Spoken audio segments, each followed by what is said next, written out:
La chapelle sentait encore la cire tiède et les fleurs d'oranger. Isabelle de Monceau posa la plume sur le registre paroissial, traça son nouveau nom, Isabelle de Breval, et sentit l'encre humide briller sous ses doigts. Le curé Langlois tourna les pages pour ranger le volume. Et dans ce mouvement, elle vit 6 feuillets plutôt une annotation qu'elle n'avait jamais lue. Son propre nom, celui de Raphaël de Sauveterre, et la mention « Fiançailles annulées » à la demande de Madame de Monceau. Ses mains se figèrent sur le bois du pupitre. Langlois suivit son regard, hésita, puis referma lentement le registre. Dehors, sur le gravier du parvis, un carrosse de voyage s'arrêta dans un nuage de poussière de route. Un homme en descendit, bottes crottées, visage marqué par la traversée, et leva les yeux vers la chapelle. Il vit les pétales d'oranger éparpillés sur les marches de pierre, les rubans blancs encore noués aux colonnes, et comprit qu'il était arrivé un jour trop tard. Isabelle se retourna vers Langlois. Sa voix était calme, mais ses doigts serraient d'hâte le bord du pupitre.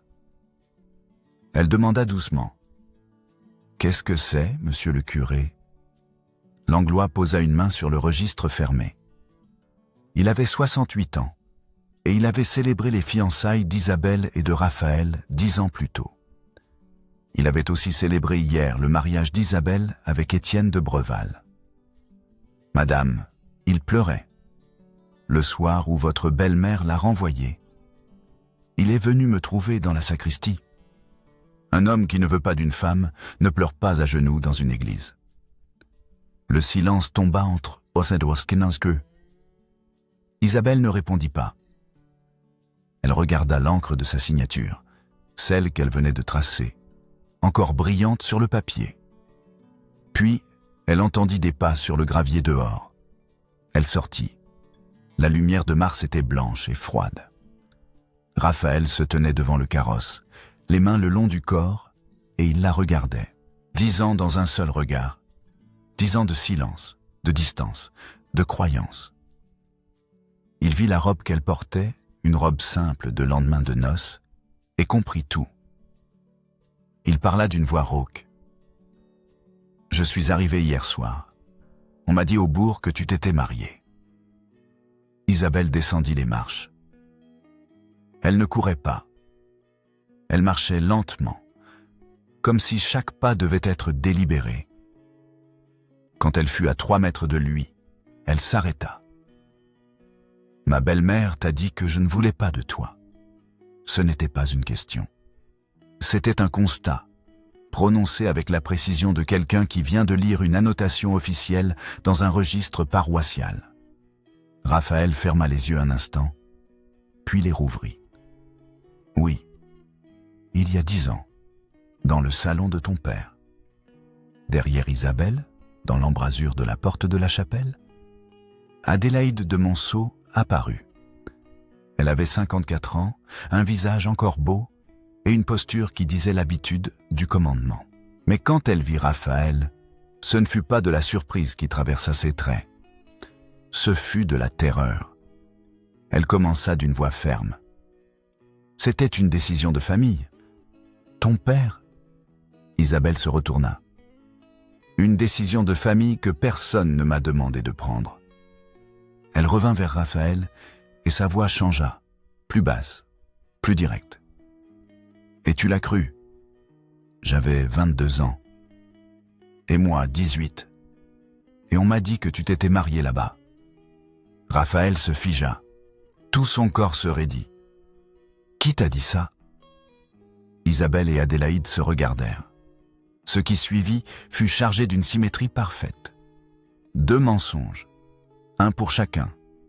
2 vies détournées par les mêmes mots prononcés dans 2 pièces différentes. Langlois sortit à son tour de la chapelle.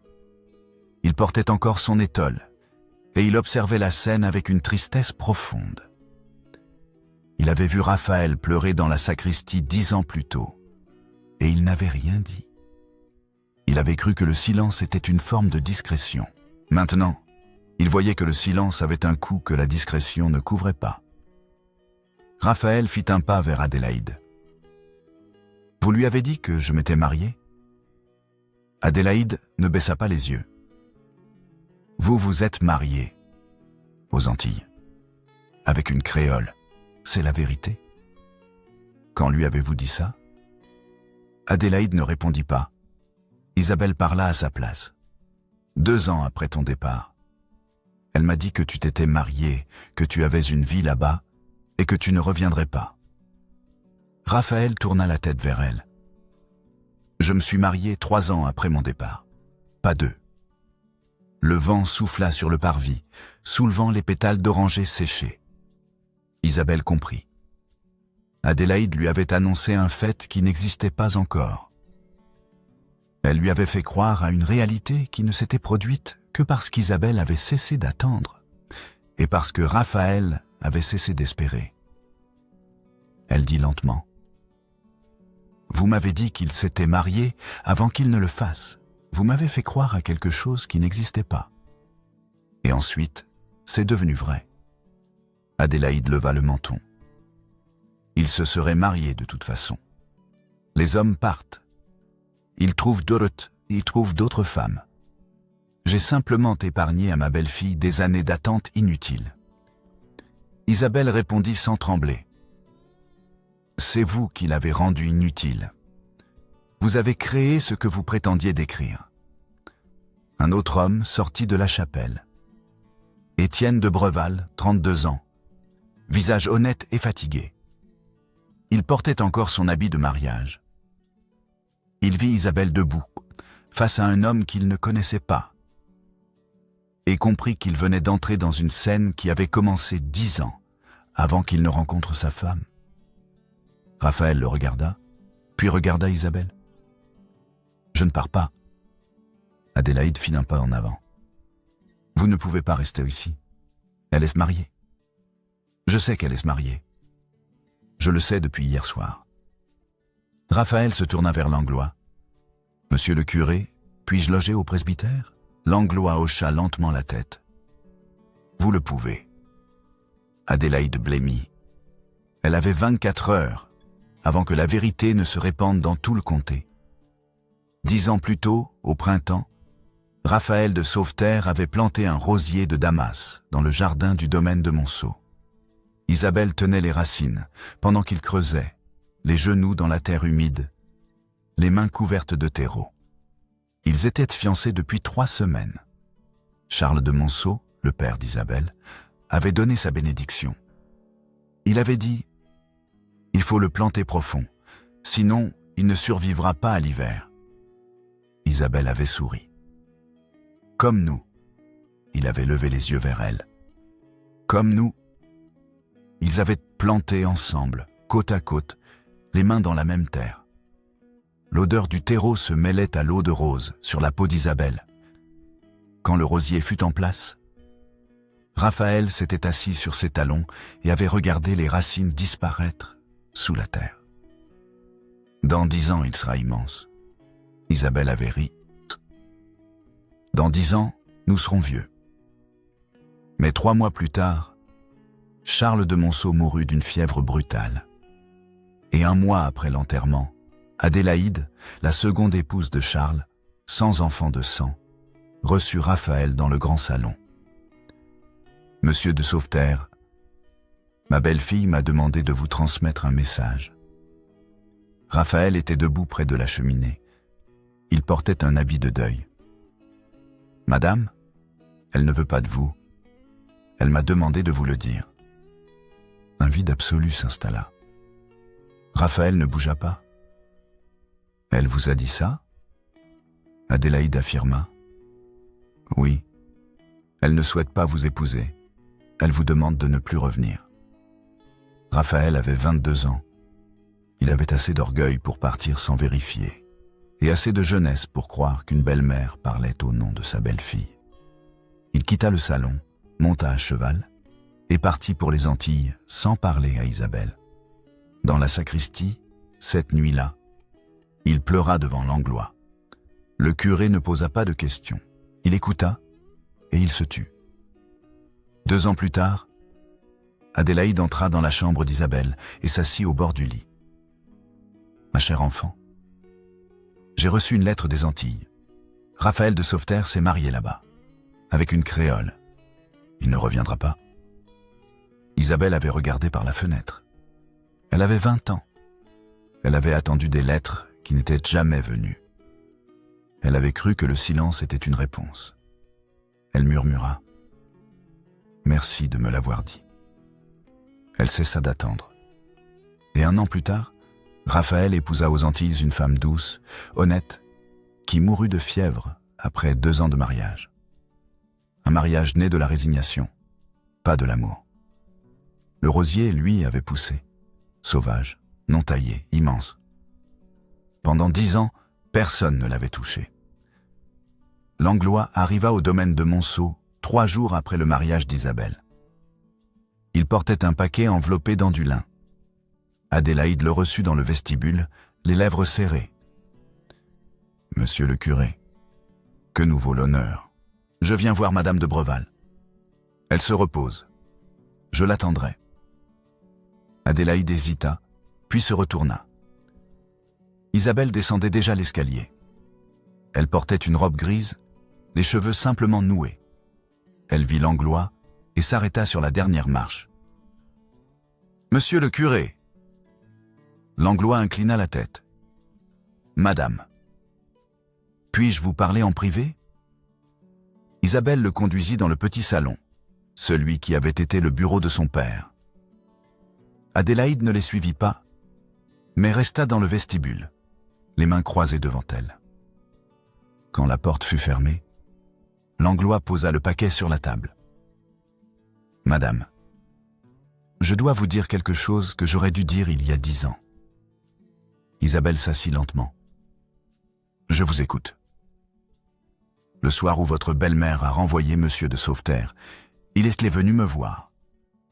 Il pleurait. Il ne comprenait pas pourquoi vous le refusiez sans un mot, sans une lettre. Il m'a demandé si vous aviez parlé de lui, si vous aviez dit quelque chose qui expliquerait ce refus. Je lui ai dit que je ne savais rien. Isabelle ne dit rien. Ses mains reposaient sur ses genoux, immobiles. Langlois continua. « Mais je savais quelque chose, madame. Je savais que vous ne m'aviez jamais parlé de refuser quoi que ce soit. Je savais que vous attendiez ce mariage comme on attend la vie elle-même. Et j'ai gardé le silence. Pourquoi ? Parce que je croyais que le silence était une forme de respect, que les affaires de famille devaient rester dans les familles. Mais maintenant, je vois que mon silence a coûté 10 ans à 2 personnes, et je ne peux plus me taire. » Il ouvrit le paquet. À l'intérieur, une racine séchée de rosier, enveloppée dans du papier. « Monsieur de Sauveterre m'a demandé de vous donner ceci. C'est une racine du rosier qu'il a plantée avec vous. Il l'a gardée pendant 10 ans. » Isabelle prit la racine. Elle était légère, fragile, et sentait encore la terre.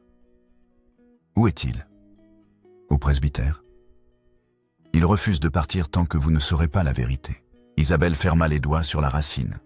« Merci, monsieur le curé. » Quand Langlois fut parti, Isabelle resta assise dans le bureau de son père. Elle regarda la racine dans sa paume, et elle comprit que tout ce qu'elle avait cru pendant 10 ans reposait sur des mots qu'elle n'avait jamais prononcés. Ce soir-là, Étienne entra dans la chambre. Isabelle était debout près de la fenêtre, la racine posée sur le rebord. Il s'arrêta sur le seuil. Isabelle. Elle se retourna. Étienne. Il ferma la porte derrière lui et s'avança lentement. « Je veux te poser une question. Et je veux que tu me dises la vérité. » Elle acquiesça. « Oui. » « M'as-tu épousé par choix ou par consolation ?» Isabelle ne détourna pas les yeux. « Je t'ai épousé avec ce que je savais. Maintenant, je sais plus. » Étienne hocha la tête. « Est-ce que tu l'aimes encore ?» Je ne sais pas. Je ne sais pas si on peut aimer quelqu'un qu'on n'a pas vu depuis 10 ans. Mais je sais que j'ai été trompé. Et je sais que toi aussi. Tu as épousé quelqu'un qui croyait à un mensonge. Étienne s'assit sur le bord du lit. Il était un homme honnête, sans grande passion, mais avec une bonté solide. « Qu'est-ce que tu veux faire ? Je veux savoir la vérité entière. Et ensuite, je choisirai.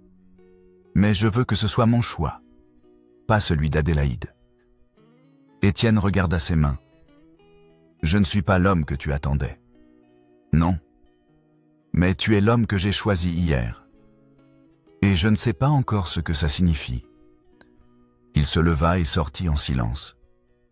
Isabelle resta debout près de la fenêtre, la racine dans sa main, et regarda vers le jardin où le rosier de Damas poussait depuis 10 ans. Le lendemain, Raphaël descendit seul vers le domaine. Il ne vint pas frapper à la porte.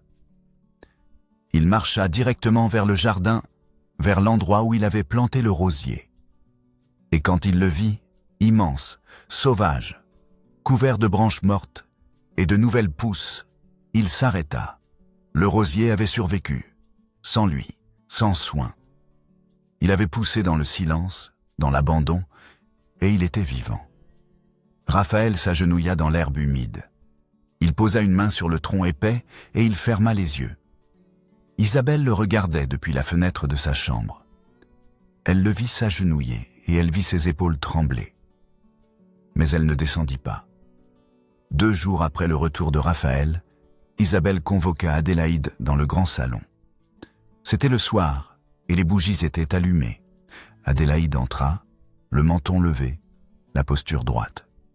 « Tu voulais me parler, ma chère enfant ?» Isabelle était debout près de la cheminée. Elle tenait une lettre à la main, une lettre qu'elle avait trouvée dans les papiers de son père, après sa mort. Une lettre où Charles avait écrit à Raphaël pour lui donner sa bénédiction. « Adélaïde, tu as menti à Raphaël. Tu lui as dit que je ne voulais pas de lui. » Adélaïde ne s'y a pas. C'était une décision difficile, mais nécessaire.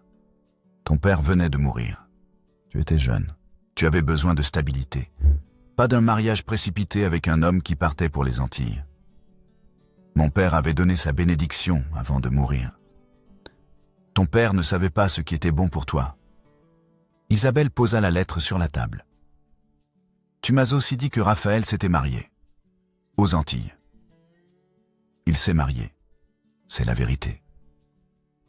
Quand lui as-tu annoncé ça ? Adélaïde hésita pour la première fois. 2 ans après son départ. Il s'est marié 3 ans après son départ. Un froid s'installa. Adélaïde serra les mains devant elle. Isabelle continua, sa voix basse et précise. « Tu m'as annoncé son mariage avant qu'il n'ait lieu. Tu m'as fait croire à une réalité qui n'existait pas encore. Et quand elle a existé, c'était parce que j'avais cessé d'attendre et parce que lui avait cessé d'espérer. Il se serait marié de toute façon. » Elle répondit fermement. « Non, il s'est marié parce qu'il croyait que je ne voulais pas de lui. Et je me suis résignée parce que je croyais qu'il m'avait oublié. 2 mensonges symétriques. 2 vies détournées. Et tout ça pourquoi, Adélaïde ? Pour garder le contrôle du domaine. » Adélaïde leva le menton. « Ton père m'a confié la responsabilité de ce domaine. Mon père t'a confié sa fille, pas son domaine. Et tu as confondu les deux. » Adélaïde fit un pas en avant. « Si ton père était vivant, mon père m'aurait laissé choisir. C'est pour ça que tu as attendu sa mort. » Adélaïde ouvrit la bouche pour répondre, mais la porte du salon s'ouvrit. Étienne entra. Il avait entendu toute la conversation depuis le vestibule. Il regarda Isabelle. « Est-ce que tu m'aurais épousée si tu avais su ?» Isabelle ne détourna pas les yeux. « Je ne sais pas. Et c'est exactement ce qu'elle m'a volé. Le droit de savoir. » Étienne hocha lentement la tête. Puis il se tourna vers Adélaïde. « Madame, je crois qu'il est temps que vous laissiez Isabelle prendre les décisions qui concernent sa vie. » Adélaïde quitta le salon sans répondre. Mais dans ses yeux, Isabelle vit quelque chose qu'elle n'avait jamais vu auparavant. De la peur. Le lendemain matin, Adélaïde se rendit au presbytère. Langlois la reçut dans le petit parloir, debout, les mains croisées devant lui. « Madame de Monceau. »« Monsieur le curé, je souhaite parler à monsieur de Sauveterre. »« Il est dans le jardin. » Adélaïde sortit et trouva Raphaël assis sur un banc de pierre, les mains posées sur ses genoux. Il leva les yeux quand elle s'approcha. « Madame. » Adélaïde s'arrêta à 2 mètres de lui. Elle tenait une bourse de cuir dans ses mains. « Monsieur de Sauveterre, je suis venu vous faire une proposition. Je vous écoute. Votre domaine aux Antilles a besoin de fonds. Je le sais, je peux vous aider. Mais en échange, je vous demande de partir. Isabelle est mariée. Vous ne pouvez rien changer. » Raphaël regarda la bourse, puis regarda Adélaïde. « Non, je vous offre de quoi reconstruire votre plantation, de quoi vivre. Je n'ai pas besoin de votre argent. » Adélaïde serra la bourse. « Si vous restez, je dirai à tout le comté que vous êtes venu troubler un mariage béni, que vous avez profité de la naïveté d'une jeune femme pour... Le comté saura aussi pourquoi je suis venu. » Adélaïde perdit ses couleurs. « Vous allez détruire sa réputation. Non, vous l'avez déjà fait. Il y a 10 ans. Moi, je suis juste venu pour qu'elle sache la vérité. » Adélaïde fit demi-tour et repartit vers le domaine. Sa première action présente, sa tentative de faire partir Raphaël, avait échoué. Isabelle apprit la visite par Langlois, qui vint au domaine dans l'après-midi. Elle était dans le jardin, debout devant le rosier de Damas. Quand Langlois lui raconta ce qu'Adélaïde avait proposé, elle ne dit rien pendant un long moment. Puis, elle se tourna vers lui. « Monsieur le curé, dites à monsieur de Sauveterre que je veux le voir. »« Où, madame ?»« Ici, dans le jardin. Mais je veux qu'Étienne soit présent. » « Soit. Ce qui se dit doit se dire devant tous. » Langlois hocha la tête. « Je lui transmettrai. » Ce soir-là, Isabelle parla à Étienne. Ils étaient dans le petit salon, assis face à face. « Étienne, Raphaël va venir demain. Je veux que tu sois là. » « Pourquoi ? » « Parce que ce qui se dira te concerne aussi. Parce que je ne veux pas de secret. Parce que si je dois choisir, je veux que tu saches pourquoi. » Étienne la regarda longuement. « Qu'est-ce que tu veux, Isabelle ? » « Je veux la vérité entière et le droit de choisir ce que je fais avec. » « Et si la vérité te dit de partir avec lui ? » « Alors je partirai, mais je ne sais pas encore ce que la vérité dira. » Étienne se leva. Il posa une main sur l'épaule d'Isabelle, brièvement, puis sortit. Le lendemain, au crépuscule, Raphaël descendit vers le domaine de Monceau. Il marcha directement vers le jardin, vers le rosier de Damas. La lumière de mars était douce et froide, et les premières pousses vertes apparaissaient sur les branches. Isabelle arriva quelques minutes plus tard. Elle portait une cape sombre, et ses cheveux étaient dénoués. Elle s'arrêta à quelques pas de lui. Il dit sans se retourner. « Il est toujours là. Personne ne l'a arraché. » Il se tourna vers elle. « Isabelle, j'ai cru ta belle-mère parce que croire était plus facile que vérifier. J'avais 22 ans et assez d'orgueil pour partir sans poser une seule question, sans t'écrire, sans venir te voir. J'ai cru qu'une belle-mère parlait au nom de sa belle-fille et je suis parti. » Isabelle fit un pas vers lui. « Et moi, quand elle m'a dit que tu t'étais marié, j'ai décidé que c'était la preuve que tu m'avais oublié. Parce que décider était plus facile qu'écrire. Parce que vérifier aurait signifié espérer. Et espérer après un abandon était insoutenable. » Raphaël murmura. 10 ans. 10 ans perdus parce que ni l'un ni l'autre n'a eu le courage de vérifier. Isabelle répondit. Pas le courage, la jeunesse. On avait 20 ans, Raphaël. On croyait que le silence était une réponse. On croyait que si l'autre nous voulait vraiment, il viendrait. Mais on n'a pas compris que les mensonges peuvent ressembler à du silence. Raphaël baissa les yeux vers le rosier. Je l'ai planté avec toi. Je me souviens de tes mains dans la terre, de l'odeur du terreau, de ton rire quand tu as dit qu'on serait vieux dans 10 ans. On est vieux maintenant. Non, on est juste moins jeune. Isabelle leva la main, hésita, puis la posa sur le tronc du rosier. Il a poussé sans nous. Il a poussé parce qu'on l'a planté profond. Derrière eux, des pas sur le gravier. Étienne arriva, les mains dans les poches de son manteau. Il s'arrêta à quelques mètres et il regarda Isabelle et Raphaël debout devant le rosier. Il demanda « Est-ce que tu pars avec lui ?» Isabelle se retourna vers lui. « Non. » Raphaël parla en même temps. « Non. » Étienne fronça les sourcils. « Pourquoi ?» Isabelle fit un pas vers son mari.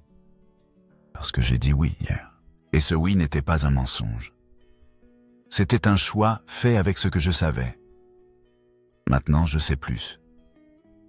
Mais le oui reste. Raphaël s'agenouilla devant le rosier. Pas devant Isabelle.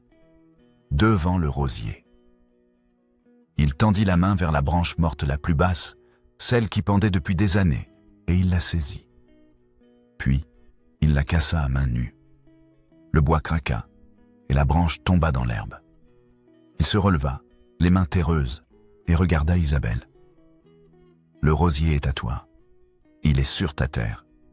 Il l'a toujours été. » Une douleur sourde traversa la poitrine d'Isabelle. Elle leva la main vers le visage de Raphaël, vers la trace de terre sur sa joue. Sa main s'arrêta à quelques centimètres de sa peau. Le faire aurait été revenir à 18 ans, et elle n'avait plus 18 ans. La main retomba. Raphaël vit le geste manqué. Il ferma les yeux un instant, puis les rouvrit. « Je ne suis pas venu te reprendre, Isabelle. Je suis venu pour que tu saches que tu n'as pas été oubliée, que les 10 ans n'étaient pas du silence, mais du vol. Ce que tu fais de la vérité, c'est à toi, pas à moi. » Il fit demi-tour et marcha vers l'allée. Isabelle ne le suivit pas. Elle resta debout près du rosier, les mains tremblantes, et le regarda partir. Langlois était sur l'allée, appuyé contre le mur du jardin. Il vit Raphaël passer, monter à cheval, et partir dans la lumière du crépuscule. Le curé ne dit rien. Il regarda le cavalier disparaître dans la brume de mars. Et il pensa que certaines vérités arrivent trop tard pour changer les faits, mais juste à temps pour changer les âmes. Étienne s'approcha d'Isabelle. Il ne la toucha pas. Il se tint simplement à côté d'elle, debout devant le rosier. Il dit doucement « Tu l'aimes encore ?»« Je ne sais pas. Peut-être. Mais je t'ai épousée. Et je ne sais pas encore ce que ça signifie. Moi non plus. » Ils restèrent là, côte à côte, dans le jardin qui sentait la terre humide et les premières fleurs. Mai arriva, les jours s'allongèrent, et le rosier de Damas commença à bourgeonner. Isabelle passa des heures dans le jardin, à tailler les branches mortes, à préparer la terre. Elle ne parlait pas beaucoup. Étienne la laissait faire, et il apprenait à vivre avec le silence. Un matin, Isabelle convoqua Adélaïde dans le bureau de feu Charles. C'était une pièce sombre, avec des étagères chargées de livres et de documents. Isabelle avait posé le contrat de mariage sur la table. Le contrat qui donnait l'usufruit du domaine à Adélaïde jusqu'à ce qu'Isabelle ait un héritier.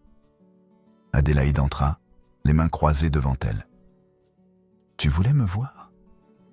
Elle répondit calmement. « Oui, assieds-toi. » Adélaïde s'assit. Isabelle resta debout.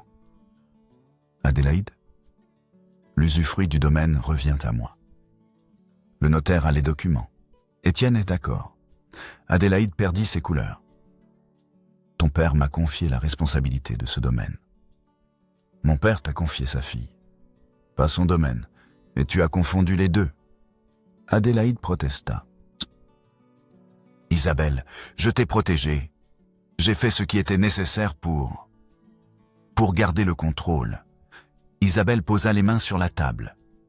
Adélaïde, tu n'es pas exilée. Tu gardes tes appartements. Tu gardes ta place dans cette maison. Mais le domaine est à moi. Et les décisions qui concernent ma vie sont à moi. Adélaïde se leva lentement. Elle regarda Isabelle, et pour la première fois, elle vit dans les yeux de sa belle-fille quelque chose qu'elle n'avait jamais vu. De l'autorité. Elle murmura.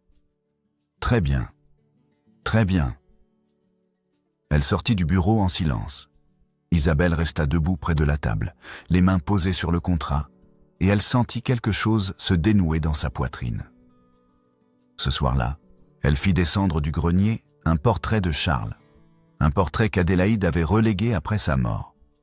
Elle le fit accrocher dans le grand salon, au-dessus de la cheminée. Et quand Étienne entra et vit le portrait, il sourit. « Il te ressemble. »« Je sais. » Étienne s'assit près du feu. « Est-ce que tu vas bien, Isabelle ?»« Je ne sais pas encore. Mais je commence à savoir ce que je veux. »« Et qu'est-ce que tu veux ?»« Je veux vivre dans une maison où mon père a sa place. Je veux un jardin où les rosiers sont taillés. Je veux un mariage où je choisis chaque jour de rester. » Étienne hocha la tête. « Alors c'est ce qu'on fera. » L'automne arriva. Le rosier de Damas fleurit pour la première fois depuis des années. Les fleurs étaient roses et blanches, délicates, et elles sentaient le miel et la rose ancienne. Isabelle les cueillit une par une et les posa sur la tombe de son père. Langlois vint au domaine un après-midi d'octobre. Il portait le registre paroissial sous le bras. Isabelle le reçut dans le petit salon. « Monsieur le curé, Madame, je voulais vous montrer quelque chose. » Il ouvrit le registre à la dernière page. Là, de sa main, il avait ajouté une note. Pas canonique, pas officielle. Une simple note de curé de campagne. Le duc de Sauveterre est revenu le lendemain des noces. Il est reparti le surlendemain. Le rosier de Damas est en fleurs. Isabelle lut la note lentement. Puis, elle leva les yeux vers Langlois. « Merci, monsieur le curé. Ce n'est pas pour vous, madame. C'est pour ceux qui liront ce registre dans 50 ans.